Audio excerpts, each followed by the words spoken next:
Okay, I want to show you guys how I do my injection runner. When I'm doing my pop molds, I came up with a pretty easy way to basically be able to make custom sprue runners. So what I do,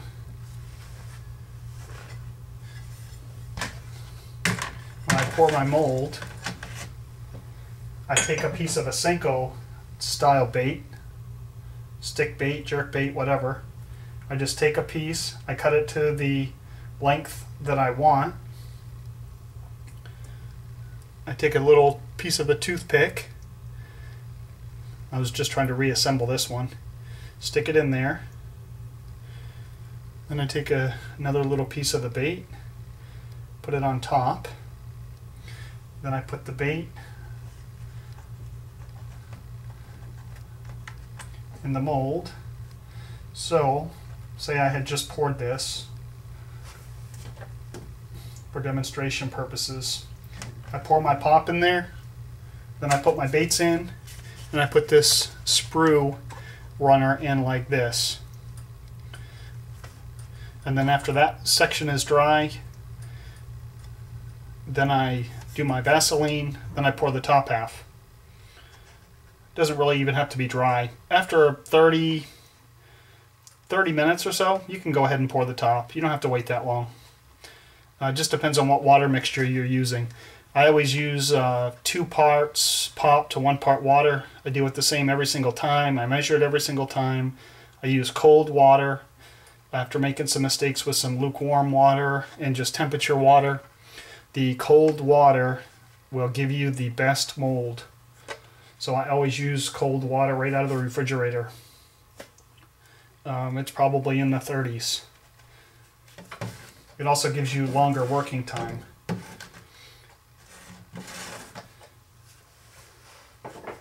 So when you get done and you pour the top half, it's going to look like this, except this is going to be all pop around the piece. So you just wiggle your container, flip it upside down. You take and move this around and the little pieces will break off. This will separate.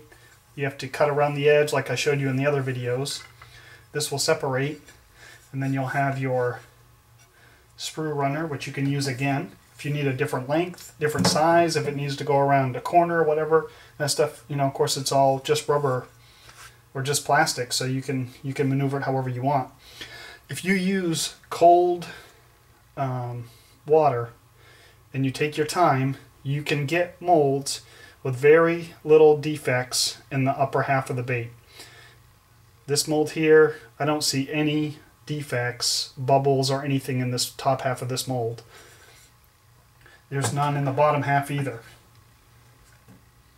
Not one defect in the bottom half. You just have to use cold water, take your time, and you have plenty of time. It's not hard.